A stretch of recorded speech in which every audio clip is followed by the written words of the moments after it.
Well, hey guys, and welcome to another Ask Zach. Today we are going to go on a bender. Well, sorry for the bad pun, but yes, we're going to talk about B-benders today. I love B-benders.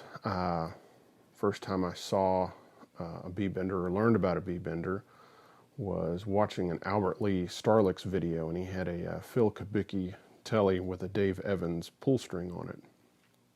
And I was hooked.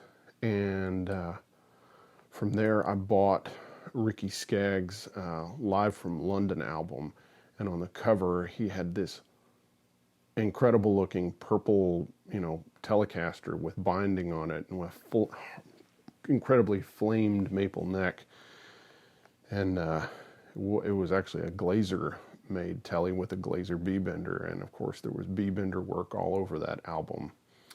And I went, bender crazy and just had to have one.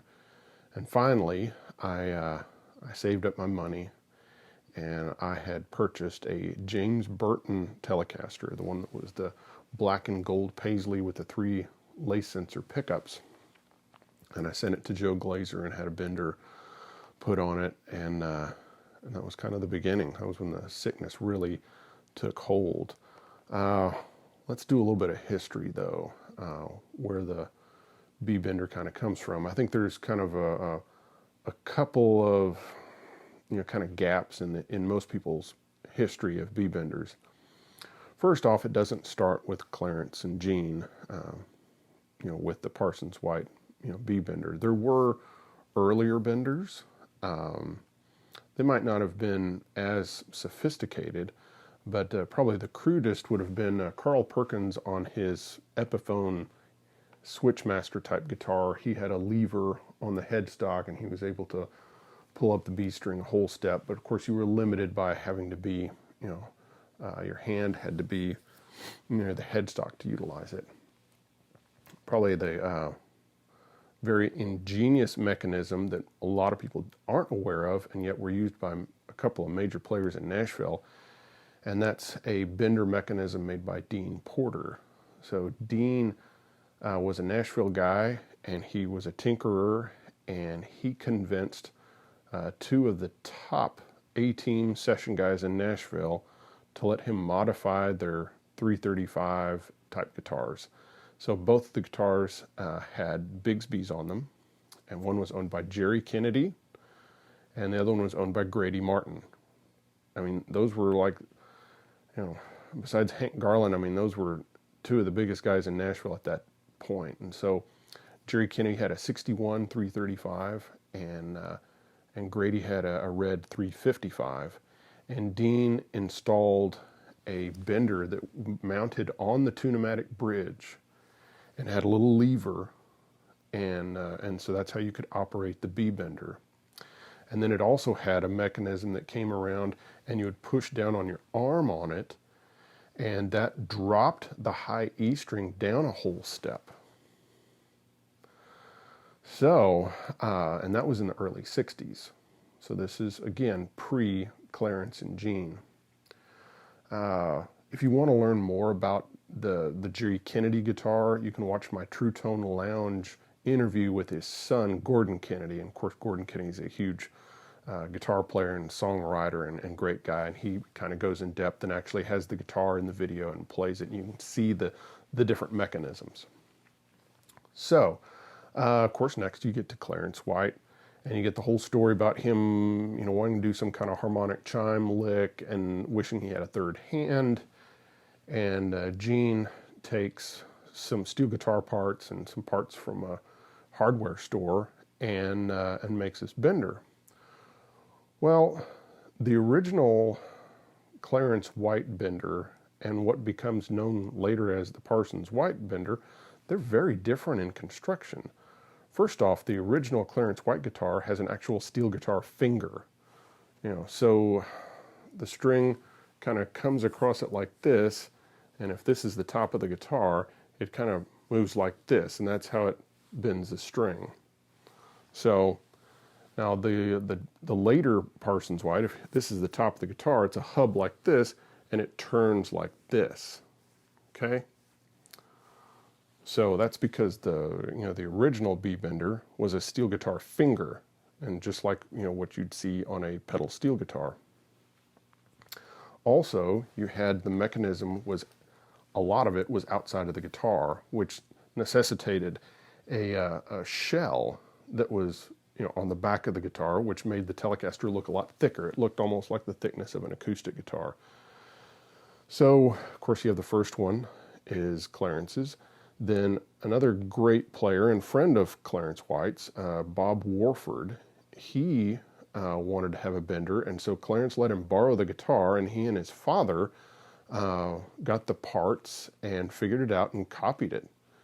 So then you have two players. So then you have Clarence and Bob Warford, and Bob Warford played with the Everly Brothers, and he played with Linda Ronstadt the song Willin' off Heart Like a Wheel. That's probably the greatest example and easiest to find example of Bob Warford's Bender work. He usually used a fairly overdriven sound, and he would hit harmonics and then use the Bender on it. As a great player, and he had his own thing. I mean, he kind of played in the Clarence mode, but you always knew it was Bob Warford. Great player. You need to check him out. Okay, so this is where, so you have the Dean Porter, B-Bender thing on the 335 type guitars. It's kind of like a missing thing from the equation. Another missing thing from the equation, and this is an even bigger deal, is Dave Evans. So Dave Evans saw the demand for B-Benders because Clarence White and Bob Warford were playing in bands and people wanted them.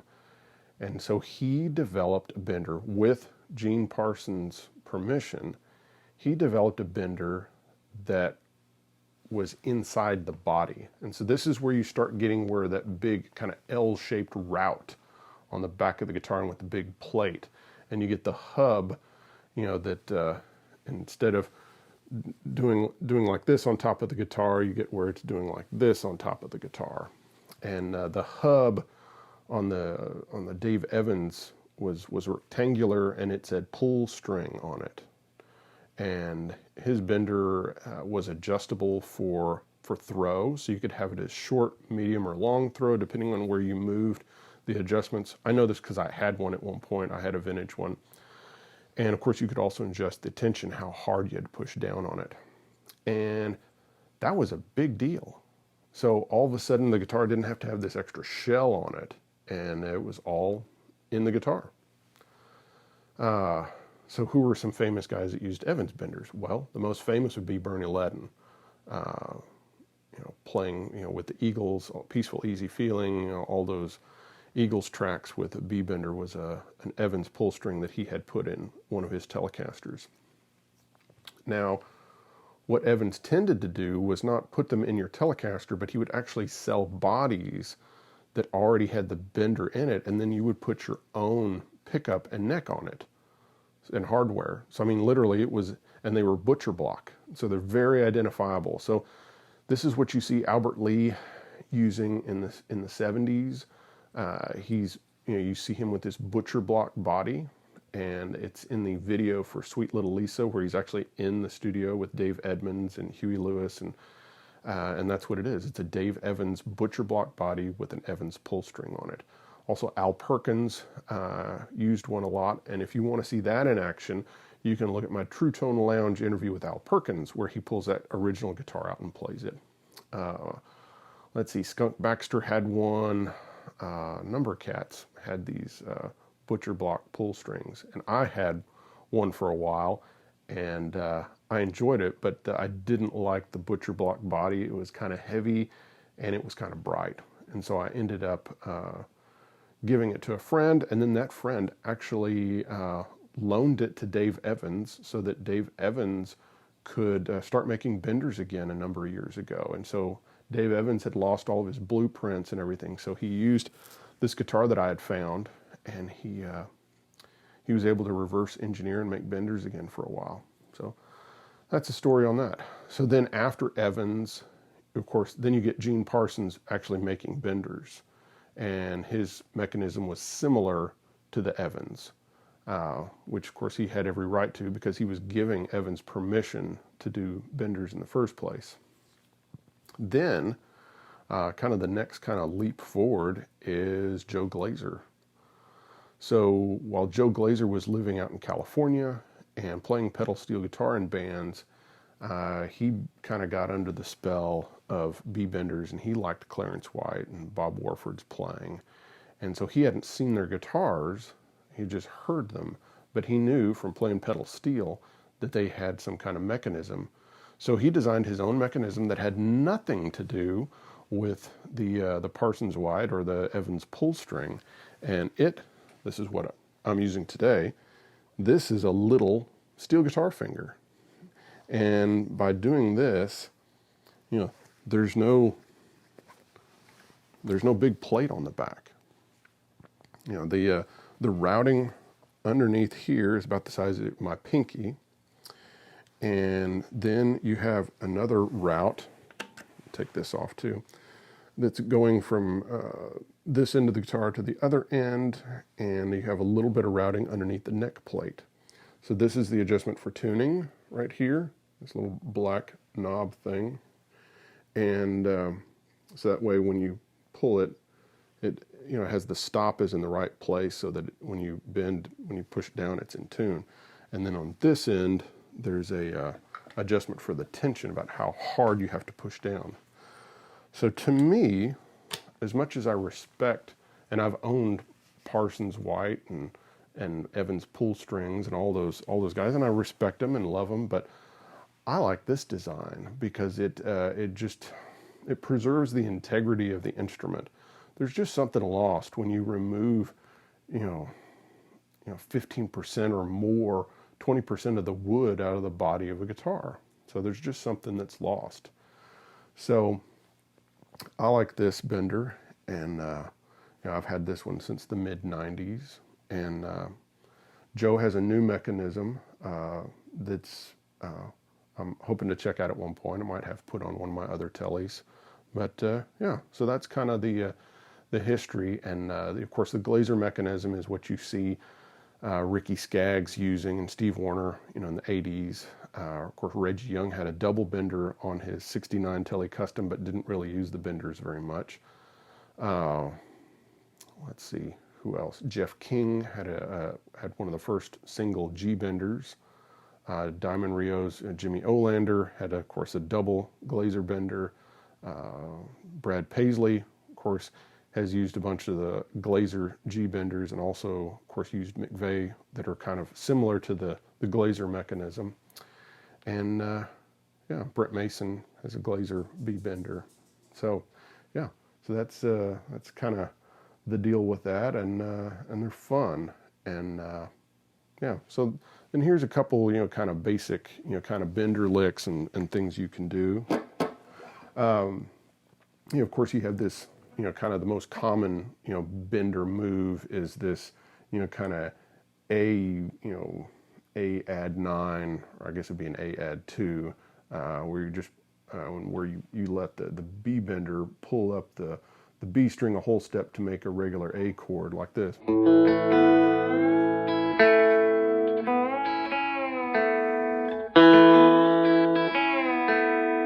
And you take it up.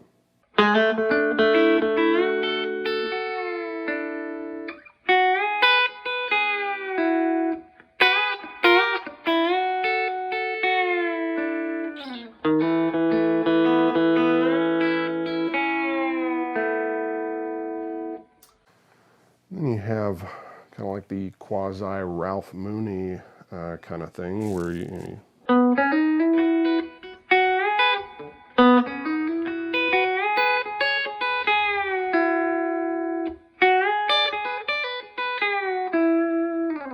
where you're bending up either to the 6th or the 7th. Or you have open string licks.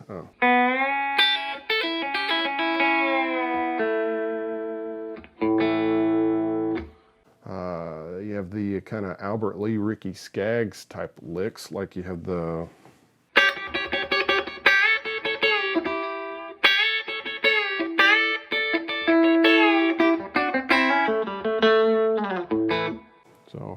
lot of that, you know, like Sweet Little Lisa or on or Skaggs on Live from London. Also taking like a ninth chord, like a D9.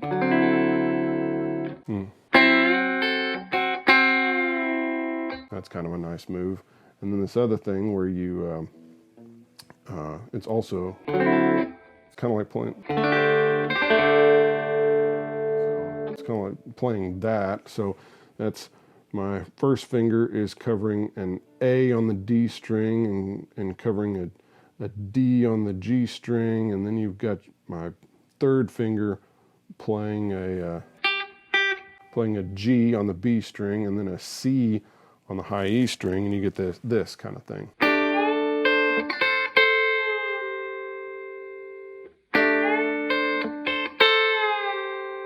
And if you go in between that ninth and this other shape, you can,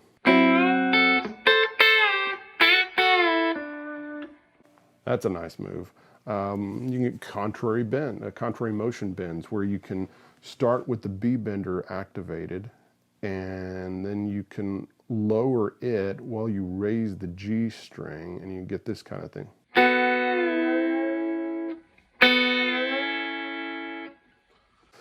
That's fun. You can take, you know, D-shaped chord. That's nice. Taking, of course, this is related, you know, C-shaped. You know, you can,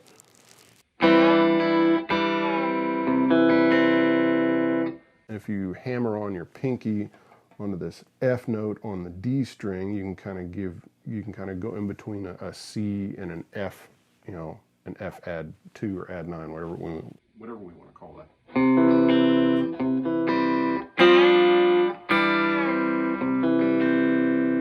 And that sounds real nice if you add a little tremolo to it.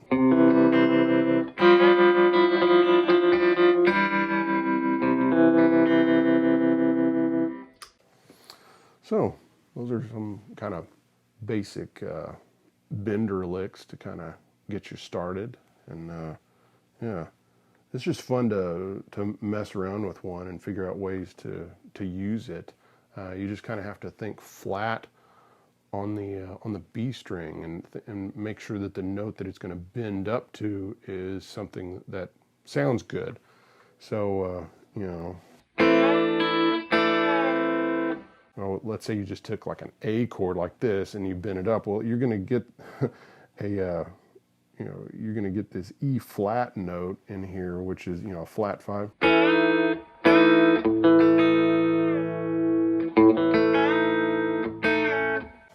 You might not want to do that unless you're wanting to create tension. So there's some, you know, there's some history, kind of some missing chapters in the B-bender story, specifically with Dean Porter and especially with Dave Evans and the Pullstring, and a few licks. Hope you've enjoyed it. Thank you for watching another Ask ZAC, and I'll see you next time. Bye-bye.